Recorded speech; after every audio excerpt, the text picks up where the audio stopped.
Também o MPD fez uma declaração política esta manhã no Parlamento, durante a qual disse que Cabo Verde enfrenta atualmente a maior crise desde a independência nacional.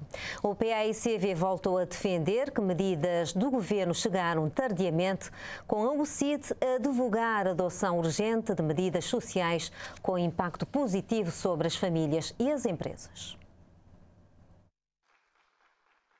A declaração política do MPD versou sobre a difícil situação vivida no país e medidas adotadas pelo governo. De certa forma, um prolongamento das discussões sobre as políticas sociais do Executivo, obviamente a partir de uma perspectiva diferenciada. Cabo Verde enfrenta atualmente a maior crise desde a sua independência nacional.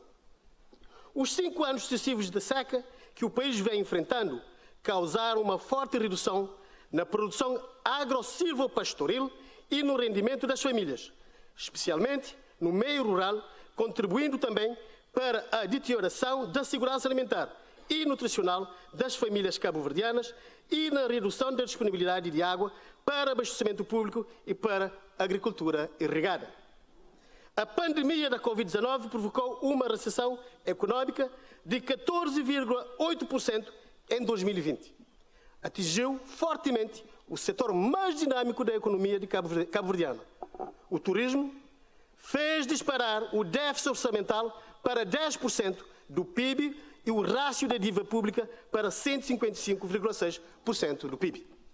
Acresce ainda os impactos recentes mais fulminantes da guerra na Ucrânia sobre a segurança alimentar e a ameaça de fome no mundo, particularmente nos países mais vulneráveis em África, Sudeste Asiático e América Latina. Em reação, o PAICV concordou com o retrato traçado da situação crítica e delicada que o país atravessa, lamentando, porém, que o governo tenha reagido e tomado algumas medidas com um certo atraso.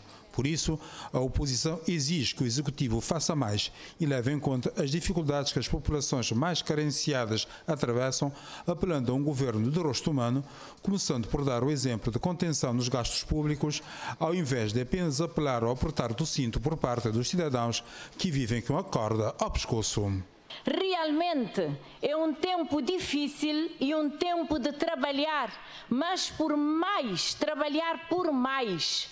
O governo precisa de trabalhar por muito mais para garantir aquilo que os cabo-verdianos realmente precisam. Mais trabalho, mais poder de compra, mais segurança alimentar e nutricional, mais apoio no campo, mais medidas que empoderem verdadeiramente os camponeses. A população rural e as suas mulheres do campo, duplamente fustigadas, estão à espera de mais mobilização de água, mais apoio na aquisição e disponibilidade de sementes. Estamos a entrar na época de chuva, já está claro, as chuvas começaram e amém. A UCID afinou pelo mesmo diapasão, defendendo medidas e ações concretas, vigorosas e assertivas em termos sociais. O governo tem vindo a falar em medidas de proteção social pelo rendimento, nomeadamente a pensão social mínima a idosos e o rendimento social de inclusão. Reconhecemos que é uma medida importante e necessária. Entretanto, fala-se em alargar e incluir mais pessoas, mas este alargamento está previsto apenas para 2023. Por outro lado, assume-se que o número de pessoas em situação de insegurança alimentar aumentou 9%, com a probabilidade de vir a aumentar para os 11%. Se calhar esse alargamento já devia ter ocorrido. Essa medida devia vir para ontem. As pessoas que estavam em situação difícil, a sua situação agravou. Portanto, há necessidade de nós implementarmos essas medidas de forma urgente e de forma que impactem efetivamente a vida das famílias. Como se costuma dizer, em casa com dificuldades todos ralham e ninguém tem razão. Em outras palavras, as dificuldades sociais são evidentes e as respostas às múltiplas crises carecem de amplos consensos políticos.